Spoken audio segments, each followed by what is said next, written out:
everybody, and welcome back to another video. So I'm just heating some porridge up in the microwave and I'm making a really quick video. I'm living in this dress that my sister gave me. I know, it's the autism thing. Oh, this is comfy, this is good. I'm gonna keep wearing it. There's an alarm come up. So anyway, that's not what I'm here to talk about today. So basically I'm just doing a quick health update because I am recording my health journey and Ben's health journey. And basically Ben and I had sleep apnea tests the other day, you can see here, well the other night, and my test went to plan. My test was fine, but unfortunately Ben's test, one of the leads, we think one of the ones up here, fell off in the middle of the night and he has to redo the test again next week. So he was almost in tears because we are both autistic as fuck and it was so uncomfortable. We were both just like freaking out because you got this pad, you wear it on your chest and they put this tight strap around you and it just feels so uncomfortable sensory wise. And we were both just like, don't talk to me, I'm going to watch TV on the couch. And he's like, I'm going to go watch TV in the bedroom. And then about 2 hours later I went in, I was like, oh my God, this is so uncomfortable. He's like, I know. So we just really struggled with that side of things sensory wise to keep them on. But I got mine done, which was important because I've got to go and have anesthetic next week. But Ben's is really important too because he's struggling to stay awake. So I said to him, I said, just book in. You just need to tell your boss. You need to get it done. So he's booked back in to get it done next week. And hopefully, fingers crossed, we're going to double tape everything and hopefully it'll stay on this time. I just got a text, it's really hot, I'm sweating. I just got a text message. I went online today and I found this clinic that for $999, you can get all this stuff done on your stomach. You can get like gut biome testing and you can get like tested, I think, for like bacterias and all the rest of it, and blood's done, all this stuff. And I'm looking into that. You can pay $250 a fortnight on Afterpay. And yeah, I'm considering getting that done after my colonoscopy. Like if my colonoscopy comes back and they go, you've got Crohn's, well, that was probably the answer all along, and I'll probably get some steroids and I'll probably be fine. But if it comes back with nothing, I'm going to have to start seriously looking at SIBO, treating my H. pylori and looking at gut biomes and all that sort of stuff. Yeah, so that's a whole journey, that's a whole process. But I've just been texting. I don't know if it's an AI bot or whether it's actually someone from the clinic. I think it's actually a person because it took them a couple of hours to respond. That's something I'm going to do because the plan is, as I've mentioned a few times on this channel, Ben and I want to have a baby. We want to grow our family. Ben wants children of his own. He loves my children like they are his own. He's amazing with them, but he wants to have some of his own too, which is fair enough. And we want to extend our family, but neither of us are fucking healthy. We're both in our 40s and we're both really unhealthy. And we're doing everything we can to get on top of our health. We also want to get married this year. We want to set a date. But there's some hiccups and things that we have to do. I need to lose 40 kilos. And I need to get on top of my gut health. And I need to strengthen my back. And I need to fix my teeth. So it's a lot. Ben needs to, we both need to find out if we have sleep apnea as well. Ben needs to get his blood sugar under control. He needs to find out if he's got sleep apnea. And then, we need to do all the things. He might need to lose a bit of weight as well, but he's lost like 20 kilos. And he doesn't have as much to lose as I do. And I've got to lose more. And I'm the one carrying it, so I've got to be super, super fit. But, so there's a bit there. There's a lot to sort of swallow mentally, but basically I'm not letting it get me down, and I'm sweating so much. Like I think our air conditioner's not working. Like we just got a $1,500 bill because the control panel broke and they put in a new one, and it was up on full bore when I left. Hang on, I'm gonna go see if I can turn it on. Okay, so it is on. It just isn't as effective in this room for some reason, and I'm recording in this room because the lighting is better. That was an alarm for painkillers, which I do not need to use, luckily. So that's good. I was trying to do this video on one take. That can just stay in there. But yeah, so I've been able to cut right back on the painkillers, which is so good. I'm so happy and I'm feeling so much better. I'm going to the dentist tomorrow to get my root canal checked to see if I can wait until after my colonoscopy before I have to go back and get the second one done. Trying to like juggle it all and squeeze it all in, but basically, yeah, like the point of this video was to give a health update because I'm journaling it, but also too just to talk about having a good attitude. And I think that it can be so easy to get depressed if you're chronically sick and you've got a lot of shit to do and you're just like always, all your money goes to the dentist or the doctors or the specialist, and that's all you do. Like all I do, I always say, roll out the red carpet, I'm back at the doctors, you know, where's my red carpet, I'm here again, because that is all I do at the moment. But I just keep envisioning myself in that wedding dress, looking hot, looking thin, carrying my little bubba around, you know. And I mean, I'd love to have 2 more babies, if that, you know, fingers crossed. I really want to get on top of my health because I'd love to have 2 more babies. I've already got the names picked out. Ben and I already have names picked out. You know, but you got to be healthy to do things like that. But on top of that, I want to be healthy for the children I already have. You know, and it's hard being a mum. It's hard having, I mean, both my boys are adults now, but they still rely on me a fair bit. My eldest, he's pretty good. He's reasonably independent. He has support workers, but my middle child, he relies on me a lot, too much. But he's been through hell and back. So he's getting there and he's made so much progress. You know, I'm so proud of him for everything he's overcome. And we really went through it. And, you know, but he's getting there. He's got support workers too, and he's getting there. And my little girl, she's doing really well. You know, she has a moment, she's got her things, but, you know, she's getting therapies and she doesn't qualify for a support worker at the moment, I think because of her age, and she's pretty good.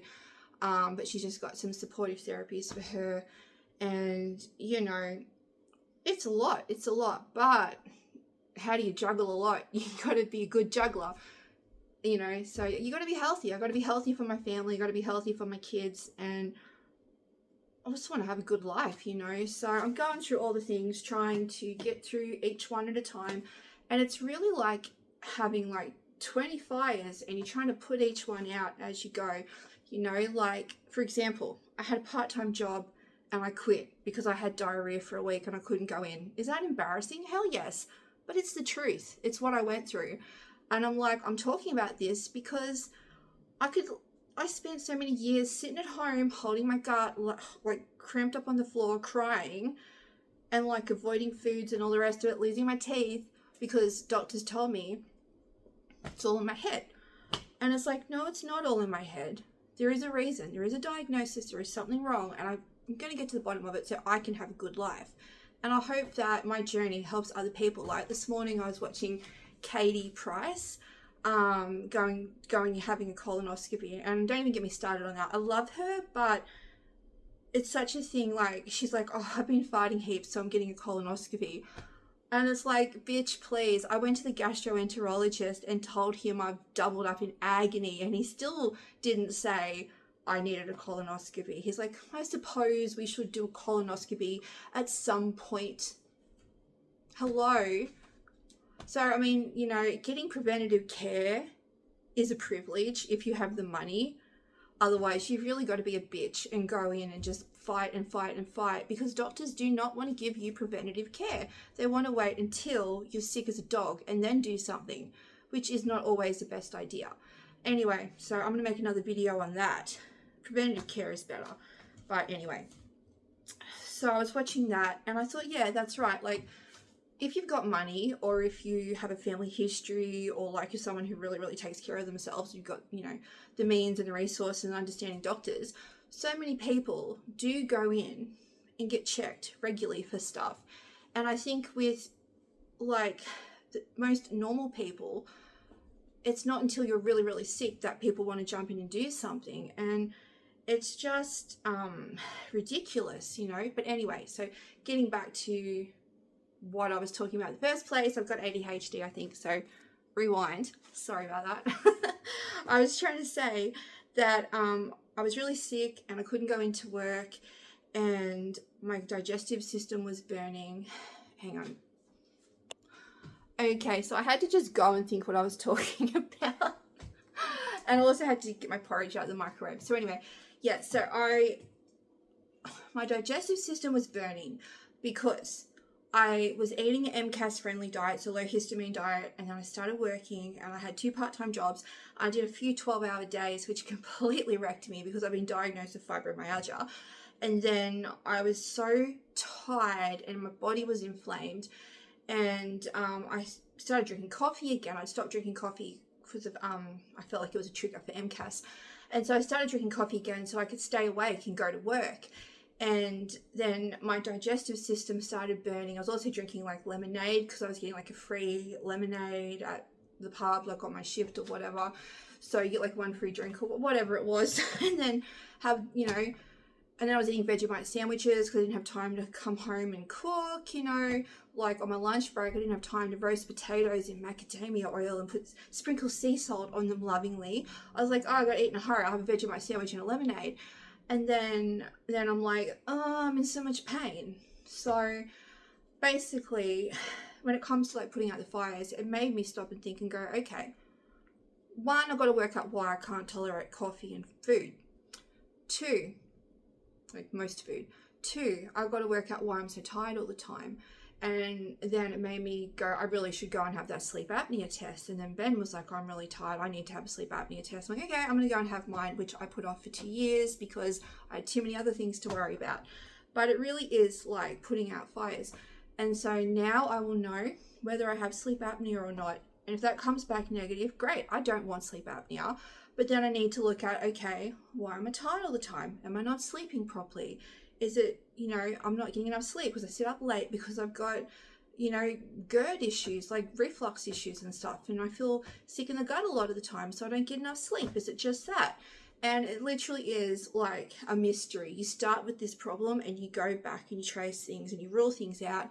And of course the doctors don't want to go and do that because it costs so much money for them to write referrals and for, Medicare is going to be like rebating me for all these things and they don't want to give it to you. And I'm like, fuck you. I deserve to live. I deserve to have a happy life.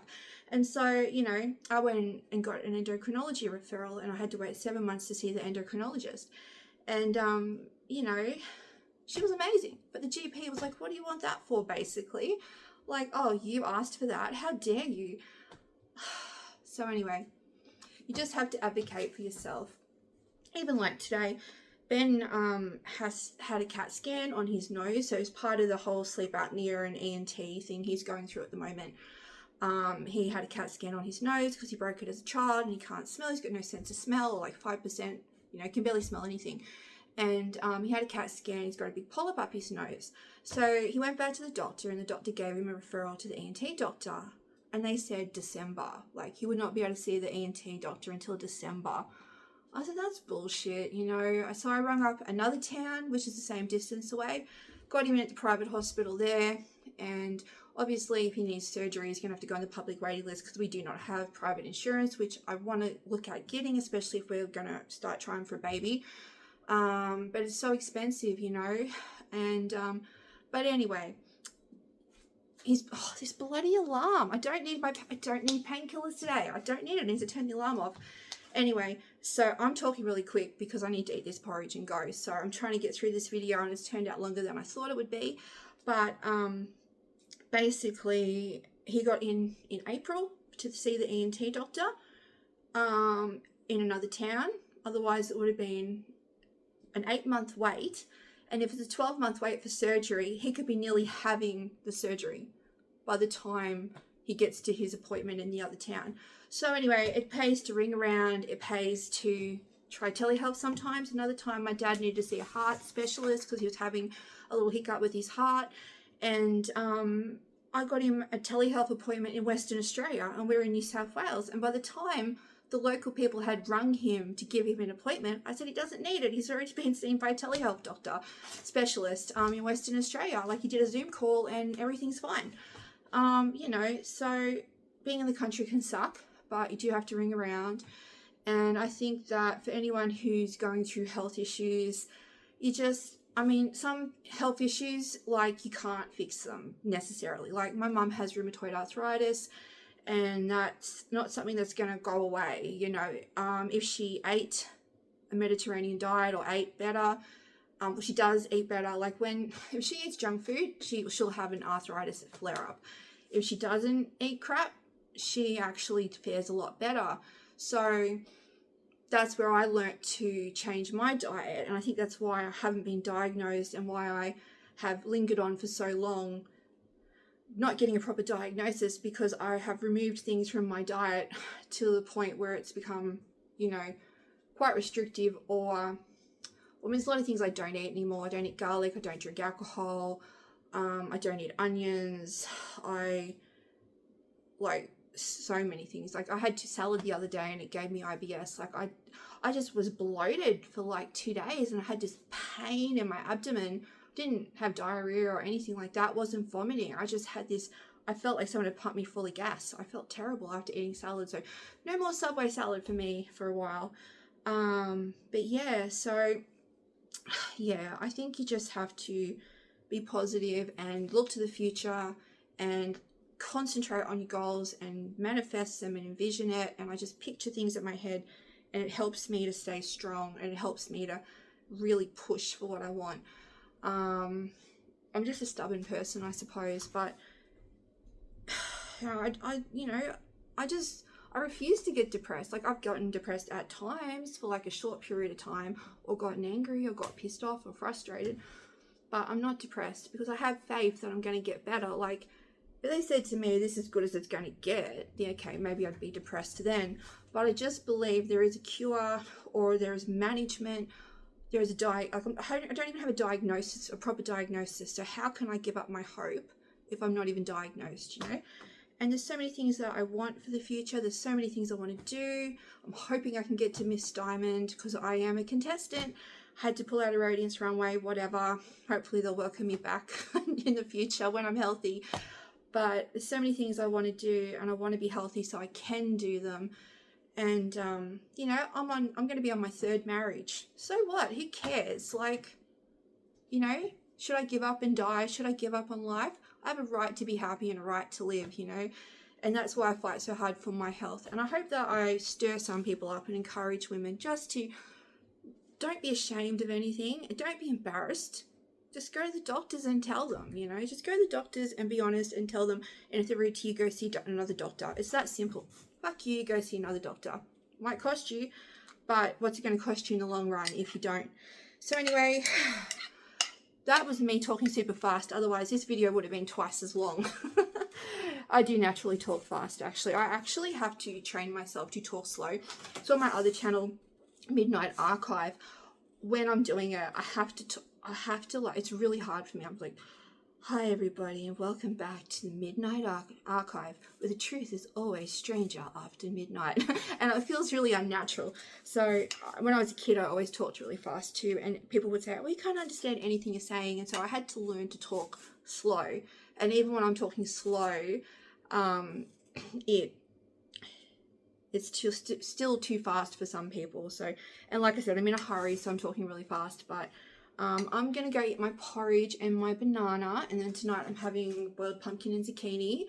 And I had roast potatoes with macadamia oil and salt for lunch, and it's not too bad. My stomach's been burning for like 3 days because I stopped my Nexium and my Nyzac for my procedure, but it seems to settle down now because I'm behaving myself and eating blandly. So anyway, thanks for watching, and I'll catch you in the next video.